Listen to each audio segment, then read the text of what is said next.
Okay, so now to section 4.2. There are two main results in 4.2 Rolle's theorem and the mean value theorem. There's a mean value theorem for the derivative. It's this one, and there's a mean value theorem for integrals, which we will do in I believe Calc 2 or maybe Calc 1. I can't remember now.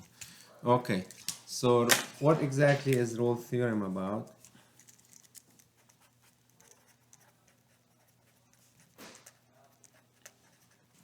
Basically, the function has to be continuous if f is continuous over a closed interval, and it's differentiable over the same interval but not including the endpoints, and f of a equals f of b. So it starts and ends at the same y value, and there is at least one value c inside the open interval ab such that f prime of c equals 0, meaning you have a horizontal tangent line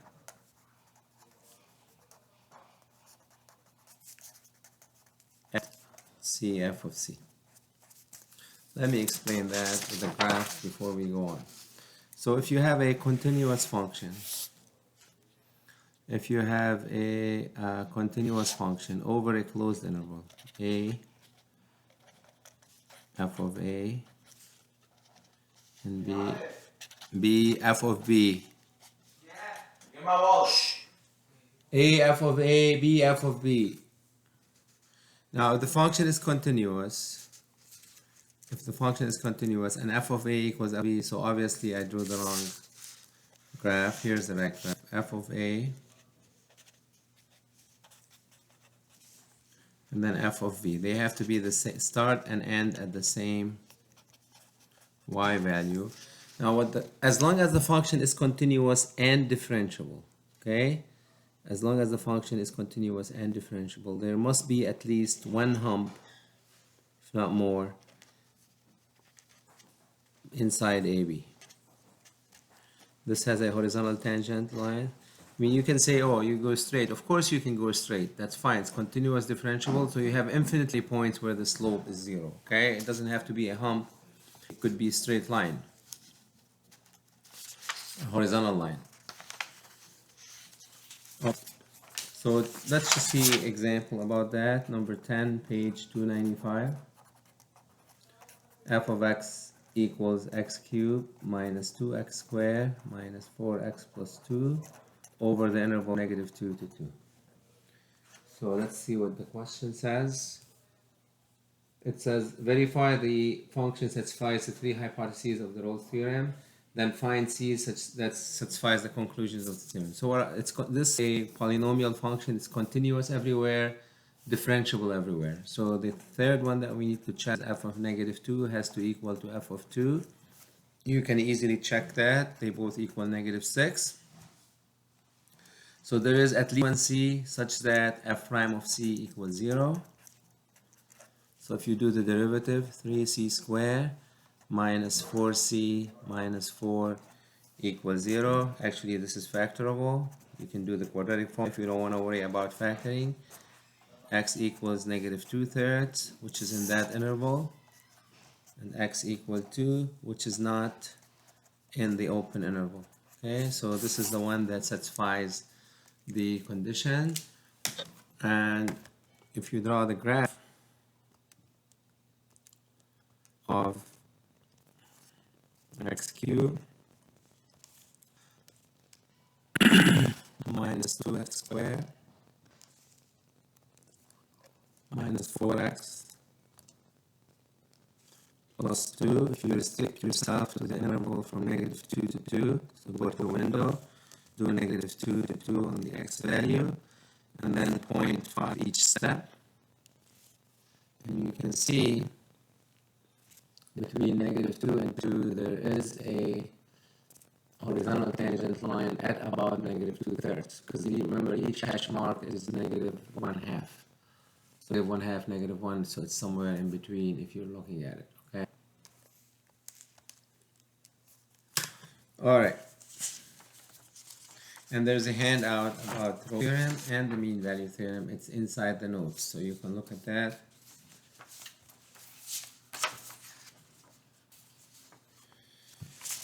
Number 14, page 295.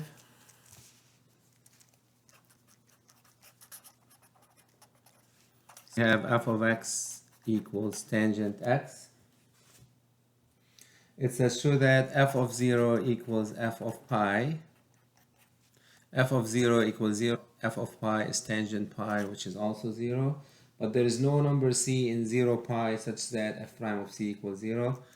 Why does that not contradict Rolle's theorem? It does not, because the function is not continuous on 0 pi. Since f is not continuous on 0 pi, then Rolle's theorem doesn't have to be met. Okay? Why? Because it's not continuous at pi. It's not even defined at pi. Tangent pi is undefined. There's a horizontal asymptote, pi over 2. There's a vertical asymptote at pi over 2. Okay? If you look at 0, pi over 2, negative pi over 2, you have a graph that looks like this. Then at pi, it goes like this, and 3 pi over 2. Okay.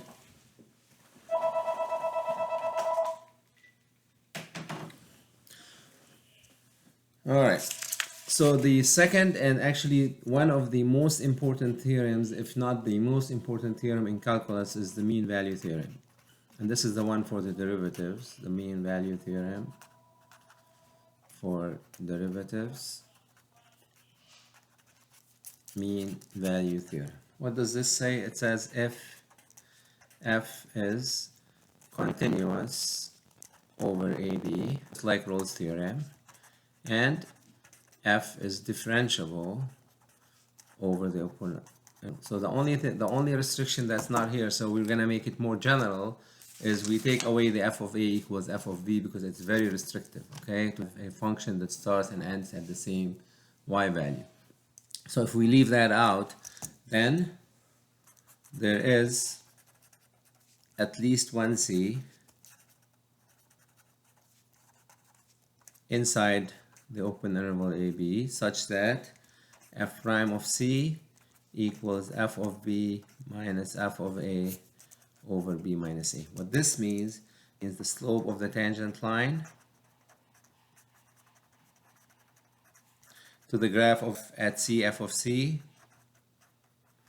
equals the slope of the secant line connecting the 2 points.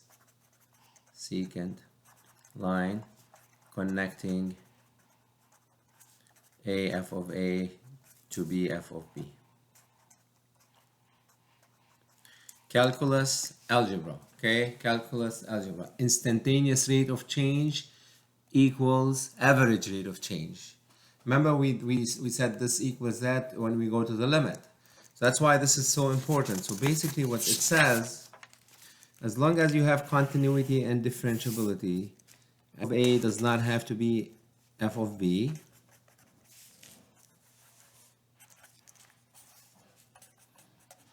So all what it says is, it says there must be, so this is the slope of the secant line. This is the secant line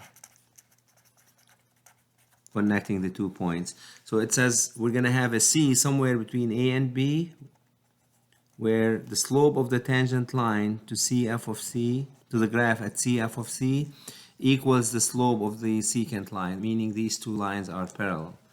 Okay, meaning these two lines are parallel. And you can see that Rolle's theorem is a special case of the mean value theorem. Why is it a special case? Look at this. If f of b equals f of a, the numerator is 0 and you get f prime of c equals 0.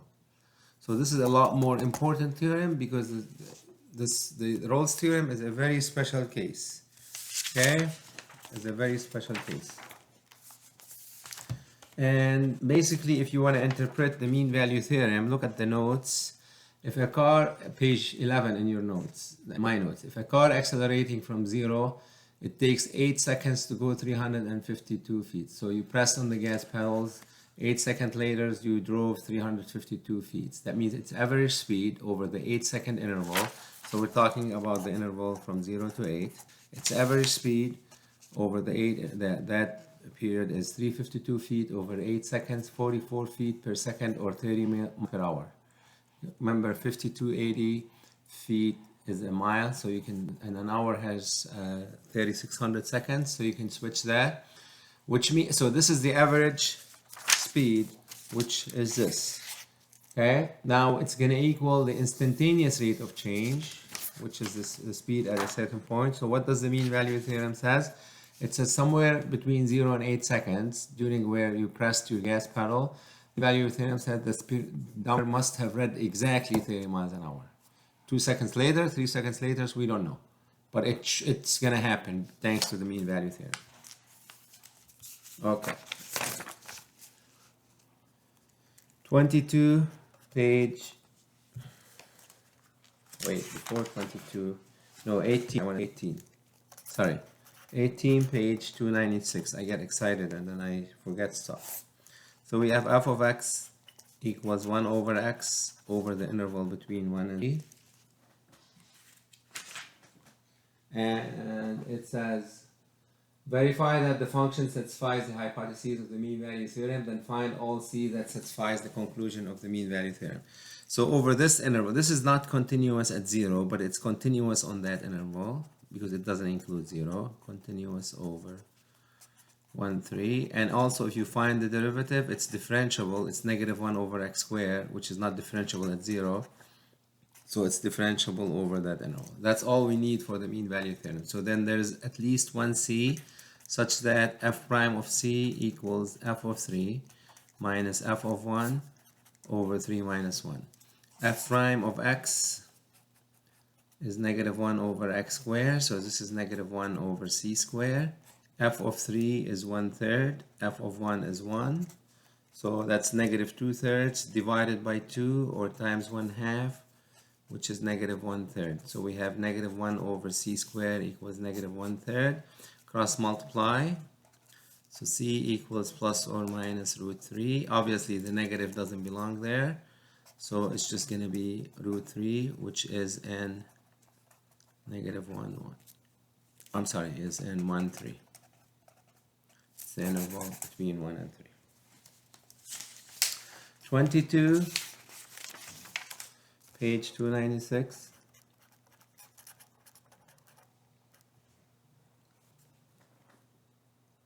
It says let f of x equals 2 minus the absolute value of 2x minus 1 over the interval between 0 and 3. Show that there is no value c such that f of 3 minus f of 0 equals f prime of c times c minus. Why does this not contradict the mean value theorem? Well, is the function continuous? It is continuous everywhere, its absolute value. Is it differentiable though? If you look at 2x minus 1, there is no derivative at x equal 1/2. So at x equal 1/2, f, because there's a corner point at 1/2, okay? So it is not differentiable, and since 1/2 is in the interval between 0 and 3, so the mean value theorem fails. Okay?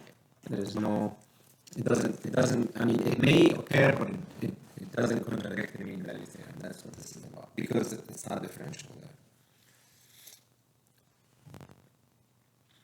Okay, another result as a conclusion of the mean value theorem, if the first derivative is 0 for all x inside an open interval a, b. So if you find the derivative is 0, then definitely the function is a constant over that interval.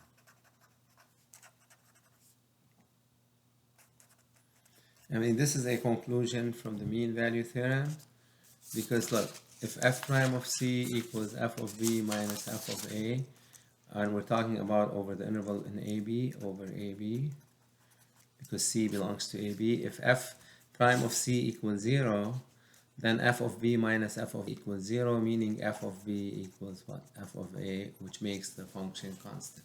Okay? And then if, another theorem, if two functions have the same derivative, if f prime equals g prime of x for all x in ab, then when their derivatives are equal, then they're either equal or one is a constant plus the other. Okay? C is a constant.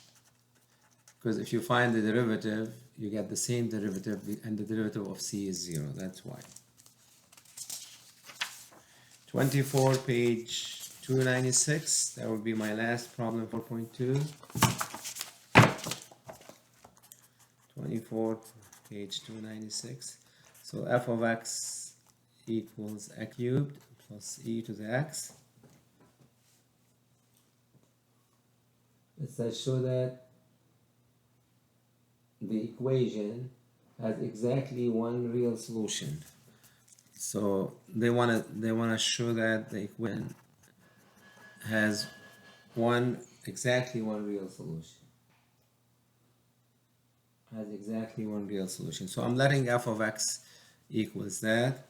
If you find the derivative, you get 3x squared plus e to the x, which is positive, right? X squared is positive, e to the x is positive over the interval from negative infinity to infinity. Which, if f prime is positive, then f is increasing over that interval. And since f of negative 1 is negative 1 plus 1 over e, which is negative, f of 1 is 1 plus e, which is positive. So by the intermediate value theorem,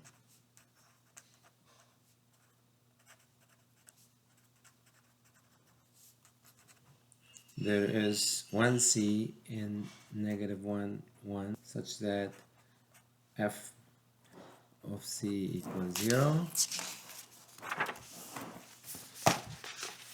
But since f is increasing, that's it, we have exactly 1c. And since f is increasing, because it's not going to come back down, so we have exactly 1c in A. Okay, so let's finish today now.